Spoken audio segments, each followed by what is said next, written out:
When I started out in photography, I had pretty much one goal set in mind, and that was to photograph people.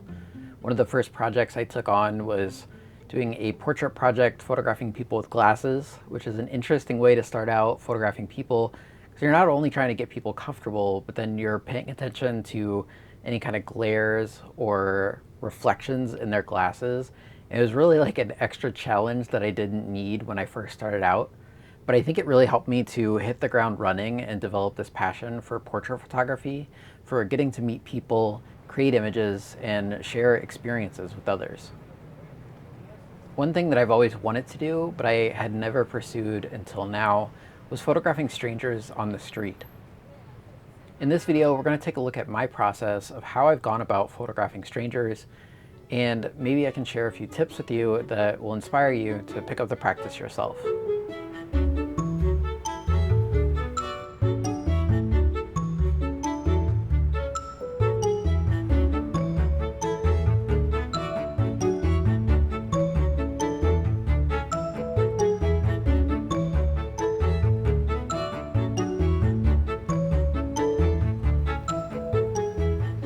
So we can get the technicals out of the way. For the most part, I'm using a Leica M246 Monochrom. And then this here, I have the Thypoch 20mm f1.4. I've used a bunch of different lenses over the years, and there's no way to say that any one is better than the other. It's all personal preference. They're all tools, and they'll all help you get to your end goal as long as you know what you're doing.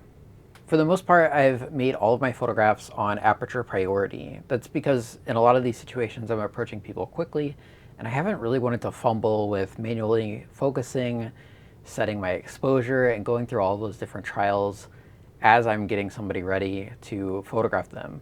That's not to say you can't. You could definitely carry a meter with you or use the Sunny 16 method and have great results as well.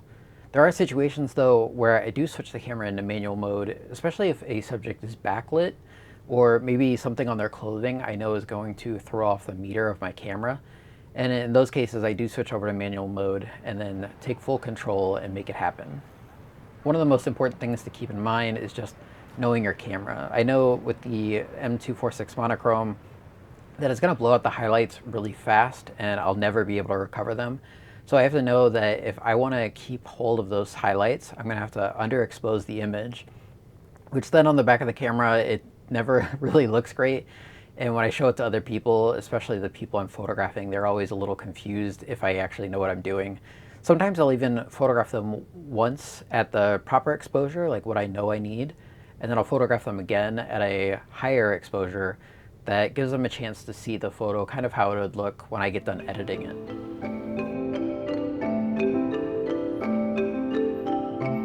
Let's take a second to talk about finding people. Ultimately, I try to visit places where I know people are going to be relaxing. It could be parks or outside of restaurants or things like that. Places where I know that people are slowing down for a moment at least. And it might give me an opportunity to use up some of their time to photograph them. One thing that I've learned very quickly is that if you see somebody that looks like they're racing from A to B, that you just let them go. Because a lot of times they are trying to get somewhere, and most of the times that's been a no for me when I've asked.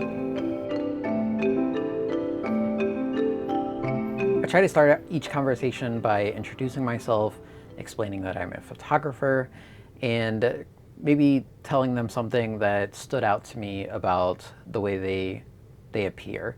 It could be that they have a nice outfit on, or something about them, the way the light is hitting them is perfect. And I use that as a jumping off point because I found that compliments definitely go very far. I know early on it can definitely be intimidating to think that you might get a no, and I will say even after doing this for a while, getting a no still stings a little bit, but over time I've learned to kind of let go and not take everything so personally. Most often the answer is yes. People are often interested and accommodating, and they'll welcome you in to photograph them, especially if your intentions are clear and good. And on occasion you'll get a no, but you just kind of brush it off and keep moving. Making people feel comfortable is very, very important for making a compelling portrait. I've been told that I have kind of a relaxing personality, which puts people at ease. I don't know if that's actually true or if there's something else, but I do find that complimenting people, talking to people as you're going through the process, taking an interest in their lives and maybe what they're doing or what they're wearing, or sometimes they'll have a camera on them and I'm talking to them about photography. Taking all those things into account and really trying to invest your time in that person that you're basically taking their time up, just trying to give back and make their day a little bit better while you get to make a portrait.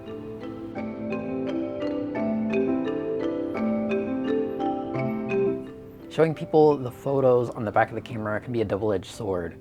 In some cases, people will see the photo and they'll just absolutely love it, which, that's awesome.